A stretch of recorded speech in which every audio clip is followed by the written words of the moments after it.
Hello and welcome to another edition of Motor Cars Enthusiasts. Right off the bat on today's show, yes, it is time for my thoughts, the Fat Bald perspective, on the season that was Season 2 of the Grand Tour. Now this season was actually so much better than the first season, it wasn't even funny. In fact, I could make this really easy and just come out and say, you know what, it's pretty doggone great. You may need to go watch it. But let's kind of look back at what Season 1 was, because Season 1, I think, was a big swing and a miss, and it was probably widely talked about how maybe missing the mark that show did the first season. Now, the trick of it was this was blue sky territory, and I really thought we were going to see something a little bit more out of the main, out of what these three guys, Jeremy Clarkson, James May, and Richard Hammond, have done over the past 15 years, getting on with a new project and being able to make it kind of their own. But the show kind of was a lot like the old show Top Gear, and in fact, watching a handful of episodes the day of the taping of this program of Top Gear from back in the day really shows how much they maybe tried their best to try to steer clear, and I think that they were really trying to steer clear from the BBC lawyers, which I'm assuming were first up on the list to watch this particular program, try to shut it down just in case anything came up that was anything what Top Gear is. So the trick of the deal was the first season was kind of wonky. There was a couple of episodes where you got that little glimpse of this show and how great it could be. But a lot of the jokes were way overthought. A lot of the episodes, one including the one where they played Soldier Boy for a whole doggone episode, was really off the mark. I just spent the entire episode going, man, oh man, are they still doing this? And the constant jokes that they tried to drag on and on and on, it got tiresome after a while, almost to a point where you wanted to fast forward through certain segments of the old episodes. The trick was, Season 2 came out swinging. The first episode, they pretty much fixed everything.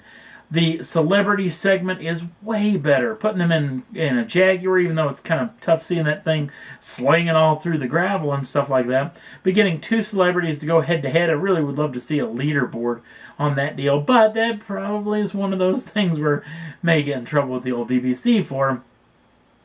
And obviously Conversation Street returns, and then the episodes just worked. They just were well shot, well put together, just like that you were thinking that they should have been done the first season. Even though it was well shot, it was well put together, it was just not very well thought out, at least in my mind. The second season, this was back to like putting on an old comfortable pair of shoes. They just fit good, they feel good, and you love being around them. So, and that's exactly what Season 2 was about this program. It was very easy to watch. Very well put together. There were some hit and misses. Some of the episodes were kind of a little bit on the weird side and whatnot.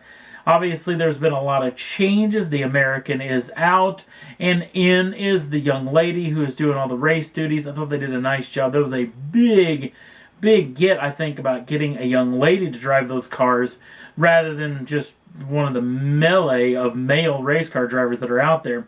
I thought this was a big move on their part. I would love to see her in some of the episodes, maybe getting to do a little bit of Stig-S type of situation, but I tell you what, the sucker works. The tent being in the same place every time, I think works a lot better. You can actually see out of it. You know, there was a lot of episodes in Season 1 where maybe the sunshine or where the light was coming from kind of blinded out the background, which just meant that they were just out in the middle of nowhere. You really couldn't tell exactly where they were taking it from.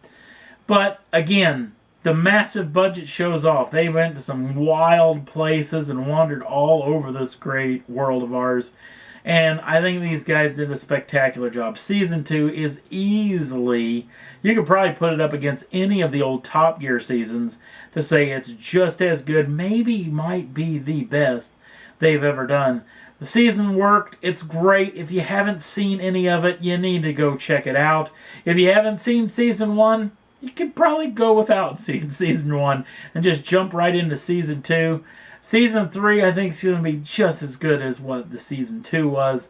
I just cannot wait for that to happen. Now we got the new Top Gear season coming out, so it's going to be interesting to see what those guys are going to do with their season, because they're going to be tough to try to go up head-to-head with this season, the Grand Tour, because it was fantastic. And that's all there was that I thought was worth talking about for this edition of Motor Cars Enthusiasts. Don't forget to like us over on the Facebook page. Links down in the show notes. Also, if you'd like to subscribe to the channel, you can do so at any time and get the first dibs on the brand new shows as soon as they come out. Thanks for watching. We'll see you again real soon.